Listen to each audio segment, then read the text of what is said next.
الرحيم ابن عباس رضي الله عنه قال ابن عباس رضي الله عنه அறிவிக்கிறார்கள் இன்ன இம்ரஅத்தன் மின் ஹஸாம் ஒரு பெண்மணி நபிகள் நாயகம் ஸல்லல்லாஹு அலைஹி வஸல்லம் இடத்திலே வந்து ஒரு கேள்வியை கேட்டார்.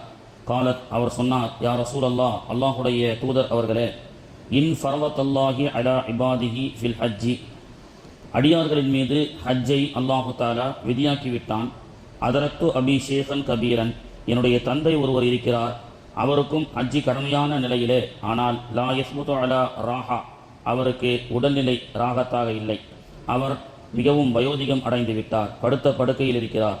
அஹஜ்ஜு அன்ஹு, அப்படி என்னுடைய தந்தை படுத்த படுக்கையில் இருக்கக்கூடிய அவருக்கு ஹஜ்ஜி கடமையான நிலையிலே, அவருக்காக ஹயாத்தாக இருக்கக்கூடிய என்னுடைய பெற்றோரான அவருக்கு முடியாத நிலையில், உடல்நிலை சரியில்லாமல் படுத்த படுக்கையில் அவரால் எழுந்திருச்சு நடக்க முடியாது, பயணம் செய்ய முடியாது என்றிருக்கும் பொழுது அவருக்கு பதிலாக நான் ஹஜ்ஜி செய்யலாமா என்று கேட்டார்.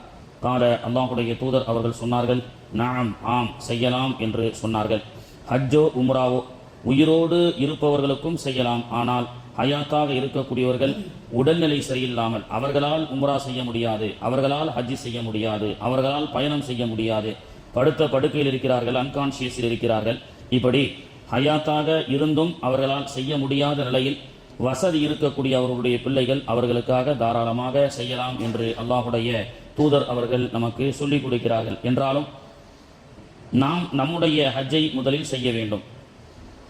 இப்னு அப்பாஸ் ரலியல்லாஹு அன்ஹு அவர்கள் சொன்னார்கள், அத்தா ரஜுலுன் நபி ஸல்லல்லாஹு அலைஹி வஸல்லம், அல்லாஹுடைய தூதரிடத்திலே ஒரு மனிதர் வந்தார். ஃபகால, கேட்டார், அல்லாஹுடைய தூதர் அவர்களே, இன் உக்தி, என்னுடைய ஒரு சகோதரி இருந்தார். நதர்து அன் தஹஜ், அவர் ஹஜ்ஜி செய்வதாக நேர்ச்சை செய்திருந்தார்.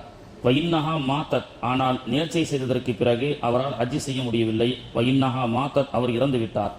ஃபகால நபி ஸல்லல்லாஹு அலைஹி வஸல்லம், அப்போ அவர் இறந்துவிட்ட என்னுடைய சகோதரி நேர்ச்சை செய்திருந்தார், ஹயாத்தாக இருக்கும் பொழுது ஹஜ்ஜிக்கு செல்ல வேண்டும் என்று, ஆனால் அவரால் செய்ய முடியவில்லை. அப்படி இருக்கும் பொழுது அவருடைய ஹஜ்ஜை, என்னுடைய சகோதரி நேர்ந்த அந்த ஹஜ்ஜை அவர் இறந்ததற்கு பிறகு அவருக்கு பதிலாக நான் செய்ய முடியலாமா அப்படின்னு அல்லாஹுடைய தூதரிடத்திலே கேட்டார். அதைத்தான் லவ்கான அலையா தைனன் அகுந்து கோம்பியத்தன், அல்லாஹுடைய தூதர் அவர்கள் சொன்னார்கள், உன்னுடைய சகோதரியோ உன் தாய் தந்தையோ கடனை விட்டு சென்று மூத்தாகிவிட்டால் அந்த கடனை நீ அடைக்க மாட்டாயா? லவ்கான அலையா தைனன் அகுந்து கோம்பியத்தன், இதுவே உன்னுடைய சகோதரி கடன் விட்டு சென்றால், உன்னுடைய தாய் தந்தை கடன் விட்டு சென்றால் அந்த கடனை நீ அடைப்பதற்கு கடமைப்பட்டிருக்கிறாயா இல்லையான்னு ரசூல்லா திரும்ப கேட்கிறான். கால, அதற்கு அவர் சொன்னார், நஅம் யா ரசூலல்லாஹ், நிச்சயமாக.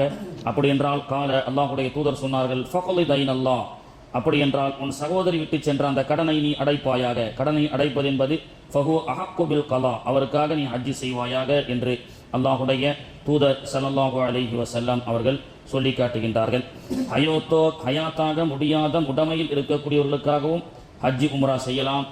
இறந்துவிட்ட பெற்றோர்களுக்காக அவர்கள் வயோதிக நிலையை அடையும் பொழுது அவர்களுக்கு வசதி இருந்தும் அவர்களால் செய்ய முடியாத அந்த கடனை ஹஜ்ஜை அவர்களுடைய பிள்ளைகள் நிறைவேற்றலாம். அந்த ஹஜ்ஜிக்கு பேர் தான் பத்லி ஹஜ் அப்படின்னு சொல்லுவாங்க. பத்லி ஹஜ்ன்னு சொன்னா நம்ம தமிழ்லையும் அந்த அரபி வார்த்தையை தான் பயன்படுத்துறோம். அவருக்கு பதில நீ போப்பா, அவருக்கு பதில் நீ செய் அப்படின்னு சொல்ற மாதிரி அதே தான் அரபி வார்த்தை பத்லி ஹஜ், அடுத்தவர்களுக்காக செய்யக்கூடிய ஹஜ். ஆனால் என்ன கண்டிஷன் சொன்னா, என்னுடைய தந்தைக்கோ முடியாத என்னுடைய இன்னும் சிலருக்கு பதிலாக நான் ஹஜ்ஜி செய்ய வேண்டும் என்று சொன்னால் முதலிலே நம்முடைய ஹஜ்ஜை பூர்த்தி செய்திருக்க வேண்டும். ஒருத்தர் அவர் ஹஜ்ஜே செய்யல, அவர் கடமையை நிறைவேற்றல, ஆனால் தந்தைக்காக பத்லி ஹஜ்ஜி செய்யலாமா? செய்யக்கூடாது.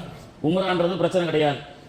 உம்ராவுக்கு போனாங்க, முதல்ல அவருக்காக உம்ரா செய்கிறாங்க, பிறகு அவர் மீகாத்துக்கு சென்று ஆயிஷா பள்ளியிலே சென்றோ அல்லது வேற மீகாத்துக்கு சென்றோ அடுத்தடுத்து உம்ராக்கள் முடமையாக இருக்கக்கூடிய மக்களுக்கு செய்யலாம், பெற்றோர்களுக்கு செய்யலாம், பிரச்சனை இல்லை. ஆனால் ஹஜ்ஜும் உம்ரா என்பது ஈஸி தான். ஒரு டைம் போனாலே நம்ம உம்ராவை செஞ்சுட்டு அடுத்தடுத்து பெற்றோர்களுக்கு வயசானவங்களுக்கு செய்யலாம். ஆனால் ஹஜ்ஜை பொறுத்தவரை ஆயுளில் உள்ள ஒரு அந்த கடமை என்பதை நம்முடைய கடமையை நிறைவேற்றியதற்கு பிறகுதான் நம்முடைய பெற்றோர்களுக்காக பத்லி ஹஜ்ஜி செய்ய வேண்டும்.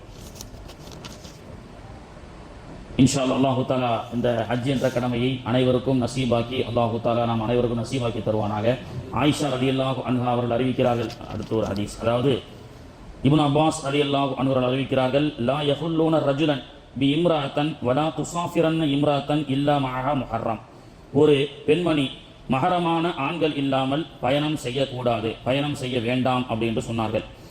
மஹரமான ஆண்கள் என்று சொன்னால் மகன், ஒரு பெண்ணுக்கு மகனோடு பயணம் செய்யலாம், கணவனோடு பயணம் செய்யலாம், பெற்ற தகப்பனோடு பயணம் செய்யலாம், அல்லது உடன் பிறந்த சகோதரனோடு பயணம் செய்யலாம். மகன், கணவன், தகப்பன், சகோதரன் இந்த 4 நபர்கள் அல்லாமல் வலா துசாஃபிரன்ன இம்ரஅத்தன் ஒரு பெண்மணி பயணம் செய்யக்கூடாது. ஃபகால ரஜுலன் இந்த சட்டத்தை ஸல்லல்லாஹு அலைஹி வஸல்லம் சொல்கிறாங்க. அப்போது ஒரு மனிதர், யா ரசூலல்லாஹ், அல்லாஹ்வுடைய தூதர் அவர்களே, கதபத ஃபீ கஸ்வதின் கதா கதா வஹரஜத இம்ரஅத்தி ஹாஜத்தன் அப்படின்னு கேட்கிறார். அதாவது அல்லாஹ்வுடைய தூதர் அவர்களே, நான் சில போர்களுக்காக செல்வதற்கு பேர் கொடுத்து விட்டேன். எனவே அந்த கமிட்மெண்ட் இருக்கிறதுனால என்னுடைய மனைவியை மட்டும் நான் ஹஜ்ஜிக்கு அனுப்பி வைக்கலாம்னு இருக்கிறேன். நானும் மார்க்க சம்பந்தமாக தான் வேற மார்க்கத்திற்காக செல்ல இருக்கிறேன். என்னுடைய மனைவி ஹஜ்ஜிக்கு செல்லலாம், அவர்களை அனுப்பி வைக்கலாம்னு இருக்கிறேன் அப்படின்றாங்க.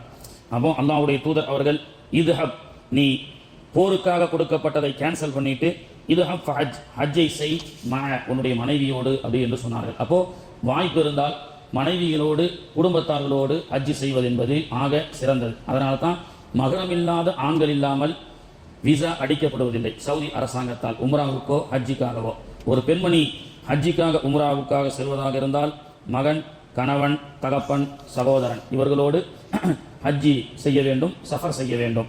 லா துசாஃபிர இம்ரஅத்தன் ஒரு பெண்மணி பயணம் செய்ய வேண்டாம். மைசிரத்தன் யௌம வலைலத்தன் இல்லா மஹா தூ மஹர்ரம் ஒரு இரவோ ஒரு பகலோ ஒரு பெண்மணி சஃபர் செய்வதாக இருந்தால் அவள் தன்னுடைய மகரமான ஆண்களோடு பயணம் செய்யட்டும் என்று அல்லாஹ்வுடைய தூதர் ஸல்லல்லாஹு அலைஹி வஸல்லம் அவர்கள் சொன்ன அந்த சட்டத்தை நாம் எல்லா பயணங்களிலும் ஃபாலோ செய்வதை போன்று ஹஜ்ஜிலும் அது போன்றுதான் என்ன செய்ய வேண்டும், மகனோடு, கணவனோடு, தகப்பனோடு, சகோதரனோடு ஒரு பெண்மணி ஹஜ்ஜி என்ற சஃபரையும் செய்ய வேண்டும் என்று அல்லாஹ்வுடைய தூதர் ஸல்லல்லாஹு அலைஹி வஸல்லம் அவர்கள் கூறினார்கள். சுப்ஹானல்லாஹி வ பிஹம்திஹி சுப்ஹானல்லாஹி வ பிஹம்திஹி அஷ்ஹது அல்லா இலாஹா இல்லா அன்த அஸ்தக்ஃபிருக சுப்ஹான ரப்பிக ரப்பில் இஸ்ஸத்தி அம்மா யசிஃபூன்.